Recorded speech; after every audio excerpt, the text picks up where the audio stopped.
Capítulo 9. 2 meses depois. Abril de 2012. Ele acabou de voltar da biblioteca. Mariane levou os amigos para casa, mas eles estão de saída, tirando os casacos dos ganchos no corredor. Quando Connell chega. Peggy é a única ainda sentada à mesa, esvaziando uma garrafa de rosé em uma taça enorme. Mariane está limpando a bancada com um pano molhado. A janela sobre a pia da cozinha mostra um retângulo de céu azul jeans. Connell senta à mesa e Mariane pega uma cerveja da geladeira e a abre para ele. Ela pergunta se ele está com fome e ele diz que não. Faz calor lá fora e a sensação do frio da garrafa é boa.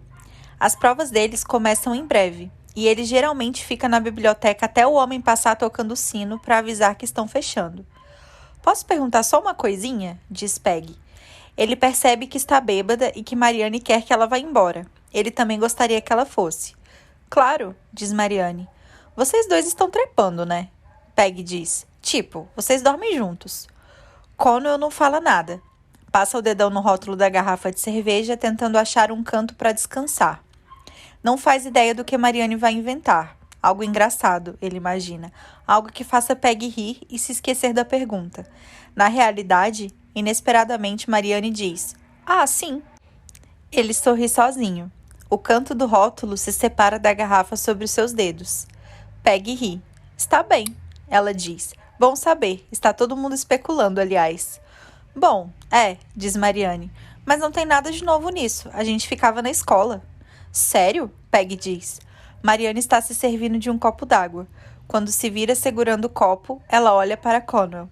"Espero que você não se importe de eu dizer isso agora," ela diz. Ele dá de ombros, mas está sorrindo para ela, e ela sorri de volta. Eles não divulgam muito a relação, mas os amigos dele sabem. Ele não gosta de demonstrações públicas, só isso. Mariane uma vez perguntou se tinha vergonha dela, mas estava brincando. "Engraçado," ele disse. "O Neil acha que eu me gabo demais de você." Ela adorou saber disso. Ele não exatamente se gaba tanto dela em si, embora por acaso Mariane seja bastante popular e muitos outros homens queriam dormir com ela. Talvez se gabe dela de vez em quando, mas em uma boa medida. "Na verdade, vocês dois formam um casal muito fofo," diz Peggy. "Obrigado," diz Connell. "Não falei em casal," diz Mariane. "Ah," diz Peggy. "Você está querendo dizer que vocês não são exclusivos?" "Legal, eu queria tentar um namoro aberto com o Lorcan, mas ele foi totalmente contra." Mariane arrasta a cadeira para longe da mesa e se senta. "Os homens são possessivos," ela diz. "Pois é," diz Peggy, "é uma loucura. Achava que eles adorariam a ideia de ter várias parceiras diferentes." "De modo geral, percebo que os homens estão muito mais preocupados com a restrição das liberdades das mulheres do que com o exercício da liberdade pessoal deles mesmos," declara Mariane. "É verdade?" Peggy pergunta para Connell. Ele olha para Mariane com uma ligeira anuência, preferindo que ela continue. Ele passou a considerar Peggy a amiga expansiva que sempre interrompe. Mariane tem outros amigos mais preferíveis, mas eles nunca ficam até tão tarde ou falam tanto. "Quer dizer, quando você olha a vida que os homens estão realmente levando, é triste," diz Mariane. "Eles controlam o sistema social todo e não são capazes de inventar nada melhor para eles mesmos. Eles nem sequer se divertem." Peggy ri. "Você está se divertindo, Connell?" ela pergunta. Ele diz. "Num grau suficiente, eu diria. Mas concordo com o argumento." "Você preferia viver sobre um matriarcado?" pergunta Peggy. "Difícil saber. Eu faria uma tentativa de qualquer forma, para ver como é." Peggy continua rindo, como se Connell estivesse agindo com uma espirituosidade inacreditável. "Você não acha o privilégio masculino uma maravilha?" ela diz. "É como Mariane estava falando," ele rebate. "Não é essa maravilha toda. Quer dizer, é o que é. Não me divirto muito com isso." Peggy dá um sorriso cheio de dentes. "Se eu fosse homem," ela diz, "teria umas 3 namoradas, se não mais." O último canto do rótulo se destaca da garrafa de cerveja de Connell. Sai mais fácil quando a garrafa está gelada, pois a condensação dissolve a cola. Ele põe a cerveja na mesa e passa a dobrar o rótulo em um quadradinho. Peggy continua falando, mas não parece importante escutá-la. As coisas estão indo muito bem entre ele e Mariane no momento. Depois que a biblioteca se fecha à noite, ele volta andando para o apartamento dela e às vezes compra comida ou uma garrafa de vinho de 4 euros no caminho. Quando o clima está bom, O céu parece estar a quilômetros de distância e pássaros atravessam o ar e a luminosidade sem limites lá no alto. Quando chove, a cidade se recolhe, se reúne na névoa. Carros andam mais devagar, os faróis brilhando sombriamente, e os rostos que passam estão rosados de frio. Mariane prepara o jantar, espaguete ou risoto, e depois ele lava a louça e arruma a cozinha. Ela limpa as migalhas que caem debaixo da torradeira e ele lê piadas do Twitter. Em seguida, vão para a cama. Ele gosta de ir bem fundo dentro dela, devagar, até a respiração dela ficar alta e penosa, e ela agarra a fronha com uma das mãos. O corpo dela lhe parece tão pequeno e tão aberto. Assim, ele diz, e ela faz que sim com a cabeça, e às vezes soca a mão no travesseiro, soltando leves arquejos sempre que ele se mexe. As conversas que se seguem são gratificantes para Connell. Volta e meia, sofrendo reviravoltas inesperadas e instigando-o a exprimir ideias que nunca havia formulado conscientemente. Falam dos romances que ele está lendo, da pesquisa que ela faz, do momento histórico exato que vivem atualmente, da dificuldade de observar tal momento em curso. Vez por outra, tem a sensação de que ele e Mariane são como patinadores artísticos, improvisando as discussões com tamanha destreza e com uma sincronia tão perfeita que surpreende os dois. Ela se joga graciosamente no ar e sempre, sem saber como vai fazer isso, ele a segura. Saber que provavelmente vão transar de novo antes de dormir talvez torne a conversa mais prazerosa, e ele desconfia de que a intimidade das discussões, não raro indo e voltando do conceitual ao pessoal, também melhora o sexo. Na última sexta-feira, quando estavam deitados ali, ela disse depois: "Essa foi intensa, não foi?" Ele lhe disse que sempre achava muito intenso. "Mas estou querendo dizer que foi praticamente romântico", declarou Mariane. "Acho que a certa altura eu estava começando a ter sentimentos por você." Ele sorriu para o teto. "É só reprimir todas essas coisas, Mariane", ele disse. "É o que eu faço." Mariane sabe como ele se sente de verdade em relação a ela. Só porque fica tímido da frente dos amigos dela, não significa que a coisa entre eles não seja séria. Ela é, sim. De vez em quando, ele se preocupa com a possibilidade de não ter deixado claro bastante sobre esse quesito. E depois de deixar essa preocupação se intensificar ao longo de um dia, mais ou menos, se perguntando como abordar o assunto, ele finalmente diz algo manso como: "Você sabe que eu gosto muito de você, não sabe?" E seu tom soa quase irritado por alguma razão, e ela apenas ri. Mariane tem muitas outras alternativas românticas, como todo mundo sabe. Estudantes de ciência política que aparecem nas festas dela com garrafas de moê e histórias sobre os verões na Índia. Membros do comitê dos grupos universitários que usam black tie com frequência e que inexplicavelmente acreditam que o funcionamento interno das organizações estudantis são interessantes para as pessoas normais. Caras que têm o hábito de tocar em Mariane de um jeito casual durante as conversas, ajeitando seus cabelos ou pondo a mão nas suas costas. Uma vez, quando estava ridiculamente embriagado, Connell perguntou a Mariane por que aquela gente estava tão tátil com ela, que disse: "Você não encosta em mim, então ninguém mais pode?" Isso o deixou com um humor tenebroso. Ele já não vai mais para a cidade natal aos finais de semana, porque Sophie, uma amiga deles, arrumou um emprego novo para ele no restaurante de seu pai. Connell simplesmente passa o final de semana no escritório, no segundo andar, respondendo a e-mails e anotando reservas, em uma enorme agenda de couro. Algumas subcelebridades ligam, como pessoas que aparecem no canal RTE e coisas assim, mas na maioria das noites, de dias úteis, o salão fica deserto. Connell acha óbvio que o negócio está passando por uma hemorragia financeira e terá que ser fechado. Mas foi tão fácil arranjar um emprego que ele não consegue conceber nenhuma ansiedade real a respeito dessa possibilidade.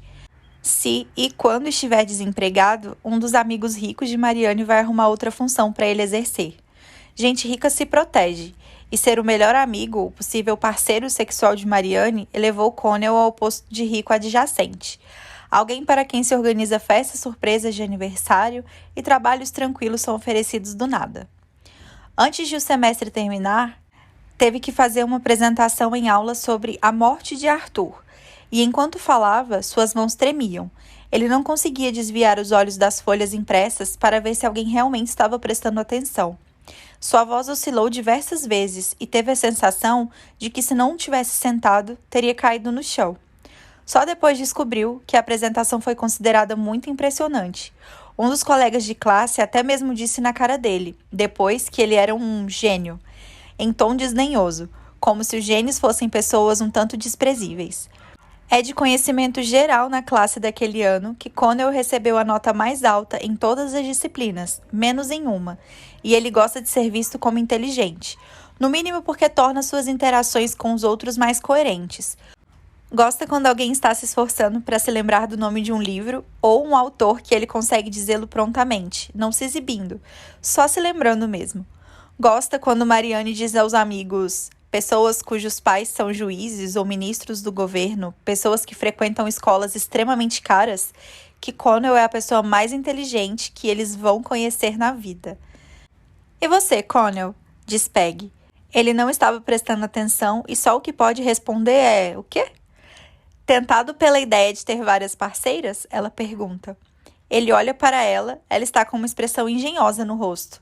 Ah, ele diz. Sei lá, como assim? Você tem a fantasia de ter o seu próprio harém? Diz Peggy. Achei que fosse uma coisa universal dos homens. Ah, entendi. Não, não mesmo. Quem sabe só duas, então, diz Peggy. Duas o quê? Duas mulheres? Peggy olha para Marianne e solta uma risadinha com ruído travesso. Marianne beberica a água com tranquilidade. Podemos, se você quiser, diz Peggy. Espera, desculpa, diz Connell. Podemos o quê? Bem, você pode chamar como quiser, ela diz. Homenagem, sei lá. Ah, ele diz, e ri da própria estupidez. Certo, ele diz, certo. Desculpa. Ele dobra o rótulo outra vez, sem saber o que mais dizer. Perdi essa, ele acrescenta. Ele não pode fazer isso. Não está indeciso sobre querer fazer ou não. Ele realmente não pode. Por alguma razão, e não consegue explicá-la para si mesmo, acha que talvez pudesse trepar com Peggy na frente de Marianne, embora fosse ser esquisito e não necessariamente agradável. Mas não poderia. Ele imediatamente tem certeza de jamais fazer qualquer coisa com Marianne com Peggy assistindo. Ou com qualquer um dos amigos assistindo, ou com qualquer pessoa no mundo. Sente-se envergonhado e confuso só de pensar. É algo que não entende nele mesmo, pois a privacidade entre ele e Marianne ser invadida por Peggy ou por qualquer outra pessoa destruiria algo dentro dele, uma parte de sua individualidade, que não parece ter nome e que ele nunca tentou identificar. Dobra o rótulo úmido de cerveja mais uma vez para que fique pequenininho e bem dobradinho. Ele diz. Ah, não, diz Marianne. Sou introvertida demais. Teria vontade de morrer. Peggy diz, sério? Diz isso em um tom de voz agradável e interessado, como se ela estivesse tão feliz discutindo a introversão de Marianne quanto estaria participando do sexo grupal. Connell tenta não externar nenhum alívio. Tenho tudo quanto é tipo de problema, declara Marianne, muito neurótica. Peggy elogia a aparência de Marianne de um jeito rotineiro, afeminado, e pergunta quais são os problemas dela. Marianne belisca o lábio inferior e então diz: Bom, não me sinto digna de amor. Acho que eu tenho um tipo pouco amável de... Eu tenho uma certa frieza, sou difícil de gostar. Ela gesticula com uma das mãos longas e finas no ar, como se estivesse só chegando perto do que quer dizer, em vez de realmente acertar em cheio. Não acredito nisso, diz Peggy. Ela é fria com você? Connell tosse e diz: Não. Ela e Marianne continuam conversando, e ele gira o rótulo dobrado entre os dedos, ansioso.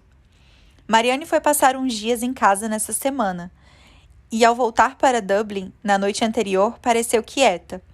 Viram os guarda-chuvas do amor juntos, no apartamento dela. No fim, Marianne chorou, mas virou o rosto para dar a impressão de que não estava chorando. Isso incomodou Connell. O filme tinha um final muito triste, mas não via motivos para choro. Você está bem? Ele perguntou. Ela fez que sim, de rosto virado. Então ele conseguia ver o tendão branco de seu pescoço saltando. Ei, ele disse, tem alguma coisa te fazendo mal? Ela fez que não, mas não se virou. Foi fazer uma xícara de chá para ela e quando foi servi-la, ela já tinha parado de chorar. Ele tocou no cabelo dela e ela deu um sorriso fraco. A personagem do filme havia engravidado inesperadamente, e Connell tentava se lembrar quando tinha sido a última menstruação de Marianne. Quanto mais pensava nisso, mais tempo parecia ter se passado. Por fim, em pânico, ele disse: Ei, você não está grávida nem nada disso, né? Mariane riu. Os nervos dele se acalmaram. Não, ela disse. Fiquei menstruada hoje de manhã. Ok, poxa, que bom. O que você faria se eu estivesse? Ele sorriu e inspirou o ar pela boca. Meio que depende do que você gostaria de fazer, ele disse. Confesso que eu ficaria um pouquinho tentada a levar adiante, mas eu não faria isso com você. Fica tranquilo. Sério? Qual seria a tentação? Desculpa se é uma falta de sensibilidade perguntar. Não sei, ela diz. De certo modo, gosto da ideia de algo tão drástico acontecer comigo.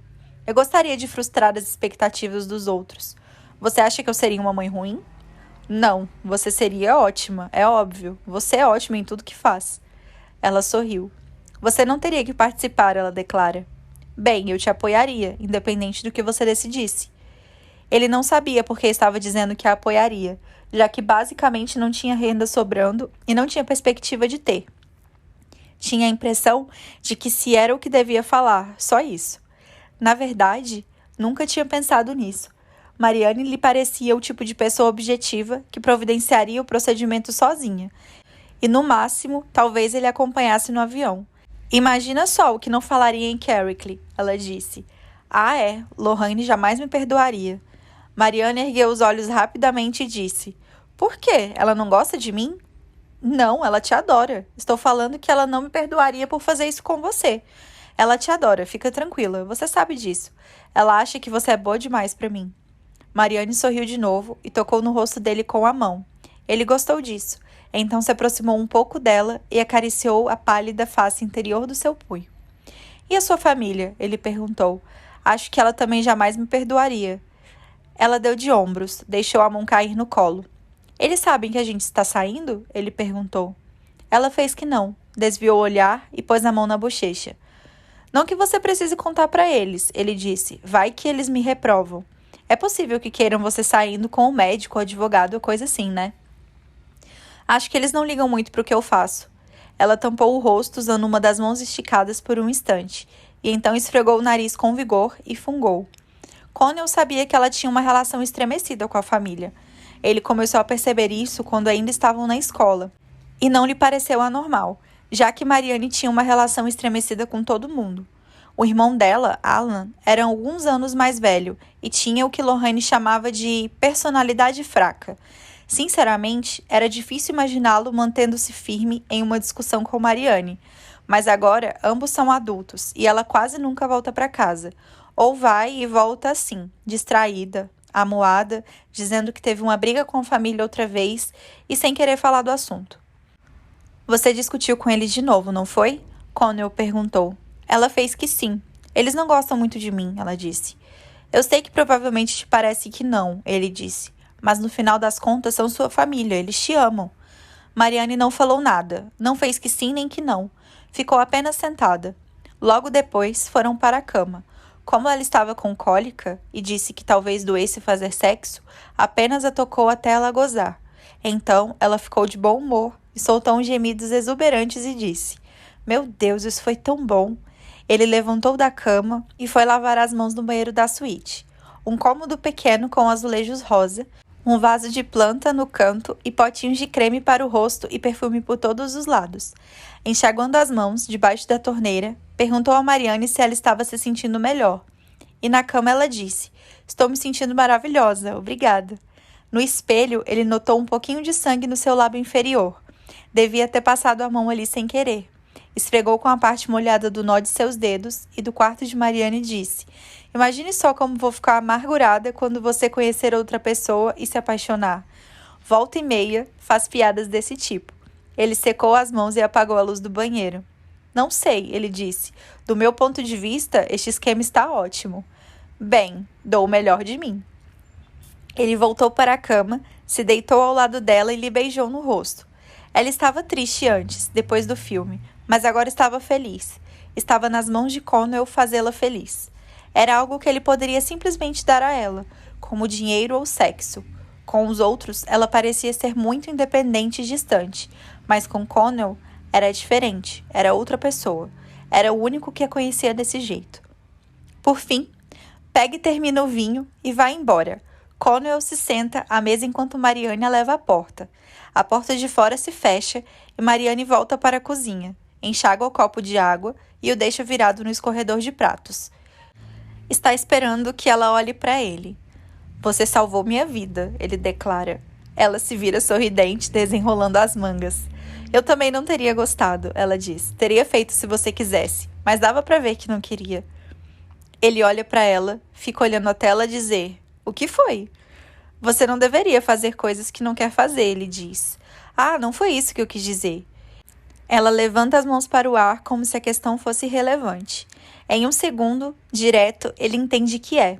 Tenta agir de modo mais calmo, já que, de qualquer forma, não se pode dizer que esteja irritado com ela. Bem, foi uma boa intervenção da sua parte, ele diz, muito atenciosa com as minhas preferências. Tento ser. Você é. Vem cá. Ela vai se sentar ao lado dele e ele lhe toca o rosto. De repente, tem a terrível impressão de que poderia bater na cara dela com bastante força até, e ela ficaria ali, sentada, deixando. A ideia o amedronta tanto que ele afasta a cadeira e se levanta. Suas mãos tremem. Não sabe por que pensou nisso. Talvez queira fazer isso, mas se sente enjoado. O que é que houve? Ela pergunta. Ele sente uma espécie de formigamento nos dedos e não consegue respirar direito. Ah, não sei, ele diz. Não sei, desculpa. Eu fiz alguma coisa? Não, desculpa. Eu tive uma coisa esquisita. Estou me sentindo esquisito, sei lá. Ela não se levanta, mas se levantaria, não é? Se ele dissesse para se levantar. O coração dele está acelerado e ele sente tontura. Você está se sentindo mal? Ela pergunta. Você ficou pálido? Olha, Mariane, você não é fria, sabe? Você não é assim, de jeito nenhum. Ela lhe lança um olhar estranho, contorcendo o rosto. Bem, talvez frieza seja a palavra errada, ela diz. Não importa. Mas você não é difícil de gostar, entende? Todo mundo gosta de você. Eu não expliquei bem. Esquece isso. Ele assente. Ainda não consegue respirar normalmente. Bom, o que você queria dizer? Ele pergunta. Ela olha para ele agora e enfim se levanta. Você está numa palidez mórbida, ela comenta. Está sentindo fraqueza? Ele diz que não. Ela pega na mão dele e diz que está úmida. Ele faz que sim.